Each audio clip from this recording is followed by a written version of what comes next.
Ibu Meli tentang bagaimana cara menyelesaikan kasus yang termasuk dilema etika dan rujukan moral, di mana hal ini sangat bermanfaat bagi kita semua, terutama Ibu Meli sebagai pemimpin pembelajaran.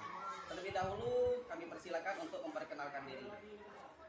Baiklah, nama saya Ibu Jumelia SPD, Kepala UPTD Negeri 1 Pulau Panggung, Kecamatan Abung Tinggi, Kabupaten Lampung Utara. Terima kasih. Kita mulai saja Bu Meli ya. Ya, silakan. Yang pertama, selama ini Ibu Meli sebagai kepala sekolah, bagaimana dapat mengidentifikasi kasus yang merupakan dilema etika atau rujukan moral?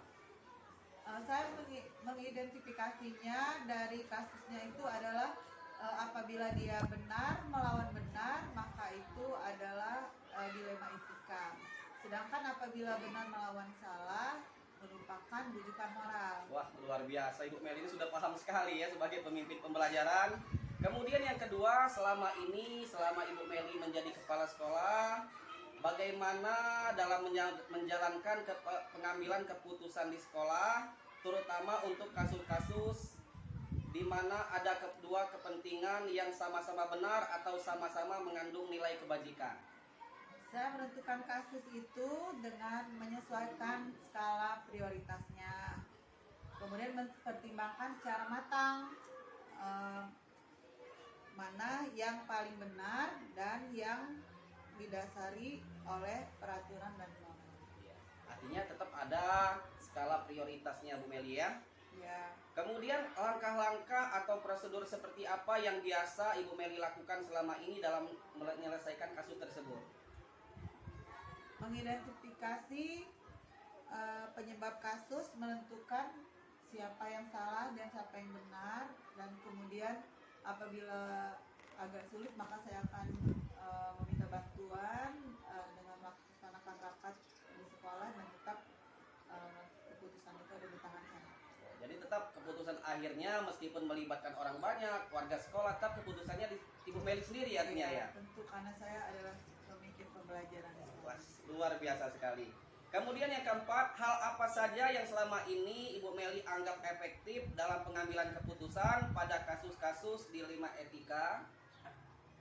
Saya melakukan analisis kasus dulu, ya. Kemudian dari analisis itu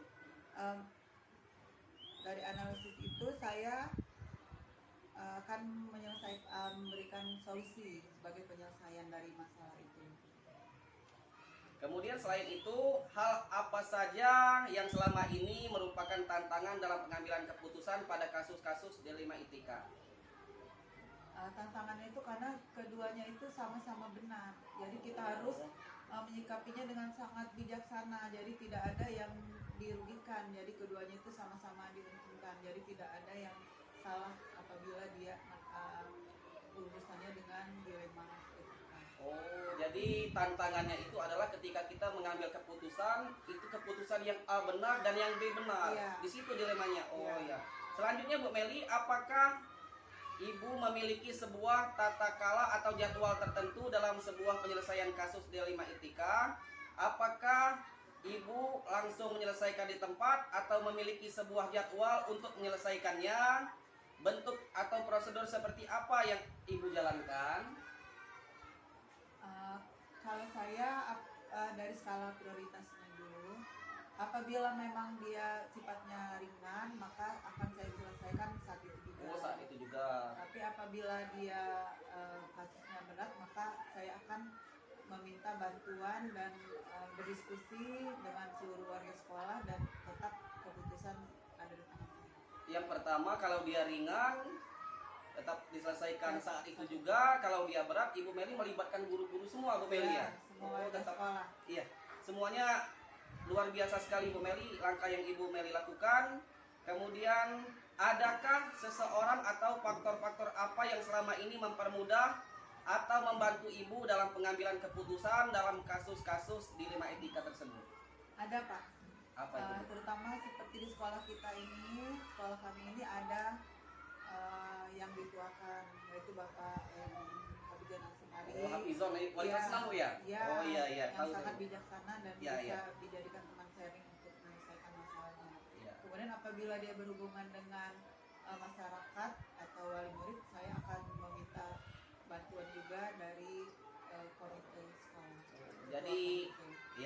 Jadi dalam penyelesaian kasus ini Ibu Meli ada orang yang dituakan lah di SD Iya. kita, tadi disebutkan Mbak Hafizon. Kemudian kalau berhubungan dengan masyarakat, Ibu Meli melibatkan juga ketua komite kita.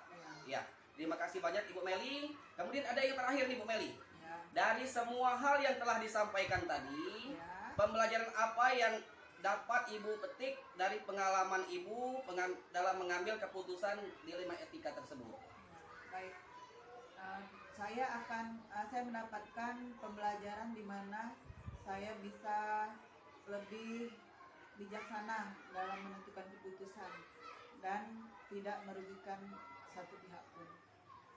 Jadi yang dapat Ibu ambil dari percakapan kita pagi hari ini adalah Ibu Meli sebagai pemimpin pembelajaran akan lebih bijak Ya. ke depannya dalam mengambil keputusan yang termasuk dalam dilema etika atau bujukan moral tersebut. Iya, Pak. Sukses terus Ibu Meli, terima kasih atas waktunya. Sama-sama. Semoga Ibu Meli sehat. Salam untuk teman-teman semua. Amin. Wassalamualaikum warahmatullahi Waalaikumsalam wabarakatuh. warahmatullahi wabarakatuh.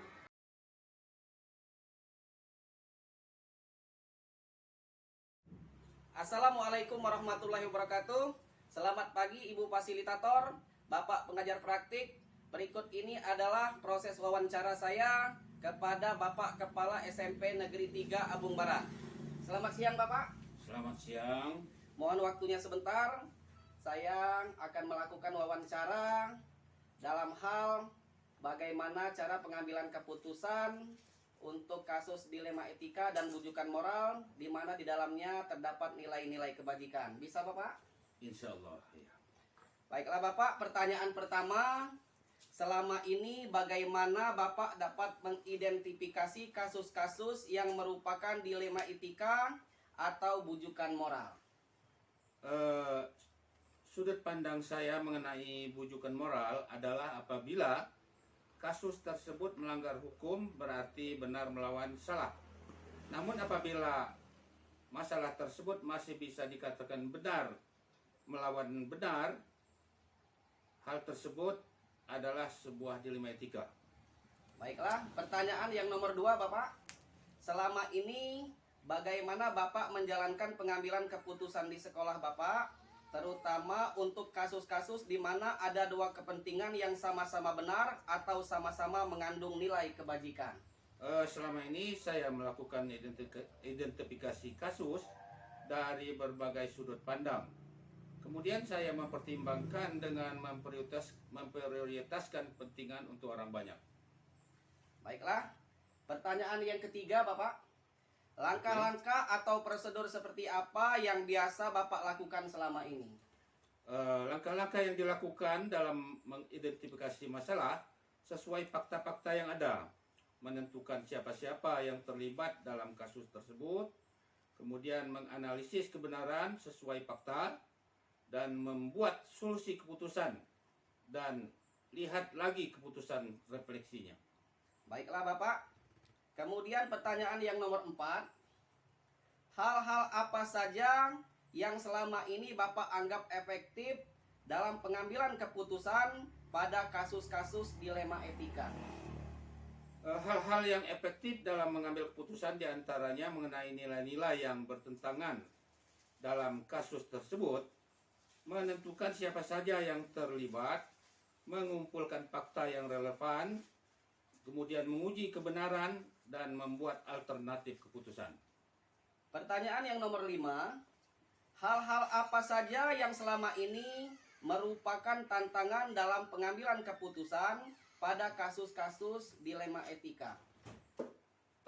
Tantangan yang harus dihadapi dalam mengambil keputusan adalah saat menghadapi dilema yang dimana ada nilai-nilai yang sama-sama penting, namun harus ada yang didahulukan dengan mempertimbangkan peraturan dan nilai-nilai moral di dalamnya. Baiklah Bapak, sangat luar biasa sekali jawabannya. Apakah Bapak memiliki sebuah jadwal tertentu dalam sebuah penyelesaian kasus dilema etika? Apakah Bapak langsung menyelesaikan di tempat atau memiliki sebuah jadwal untuk menyelesaikannya? Bentuk atau prosedur seperti apa yang Bapak jalankan? Dalam mengambil keputusan untuk kasus dilema etika tidak ada sebenarnya jadwal yang khusus. Namun ada tata kelola dengan menganalisa, mempertimbangkan dan musyawarah menyelesaikan dilema etika baik secara formal maupun non formal. Baiklah, pertanyaan nomor 7 Bapak.